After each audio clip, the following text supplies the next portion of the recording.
Para sa akin, yung educational system ng Pilipinas ay napaka-komplikado. Kasi bakit komplikado? Dahil walang kasiguraduhan kung yung mga pinaglalagay nila doon ay yung curriculum, and then yung ways and means of teachers, and even the facilities, kung talagang maayos ba, kung talagang gumagana ba. Kasi parang doon pa lang masasabi na natin na hindi magiging epektibo yung educational system natin kung kulang tayo sa kagamitan. Messed up kasi ako first batch ko ng K to 12, pero hanggang ngayon binabalikan ko yung high school ko. Wala pa rin silang maayos na facilities and books. Nung batch namin, tanggap ko kung wala kasi first batch eh.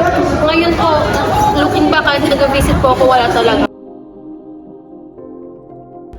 Deteriorating quality of education.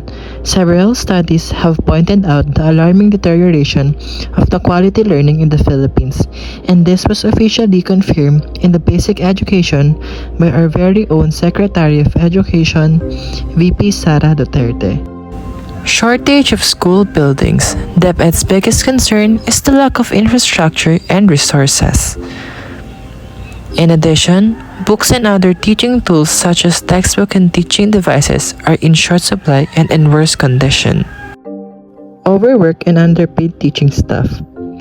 According to the Alliance Concerned Teachers Chair, their situation of being overworked, underpaid, and undersupported is a major hindrance to education recovery.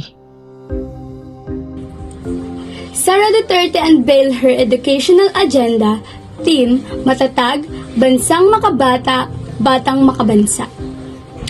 This agenda focuses on curriculum reform, accelerated delivery of services, promoting the well-being of learners, and providing greater teachers. So, according to Duterte, Matatag will have 4 critical components. First is MA. MA stands for Make the Curriculum Relevant to Produce Competent and Job-Ready, Active, and Responsible Citizens. Next one is TA. TA stands for To Take Steps to Accelerate Delivery of Basic Education, Facilities, and Services. TA again stands for To Take Good Care of Learners by promoting learner well-being, inclusive education, and a positive learning environment. And lastly, for G stands for To Give Support to Teachers to teach better. The Matatag curriculum boasts an improvement in education as it updates the kindergarten up to grade 10, which was not fully covered by the K-12 curriculum. This also removes some of the unnecessary learning competencies and focusing only on these essentials. Now, under the DepEd Order 2 series of 2024, the removal of administrative works of teachers would theoretically away the burdens, so they can focus on improving their quality of teaching.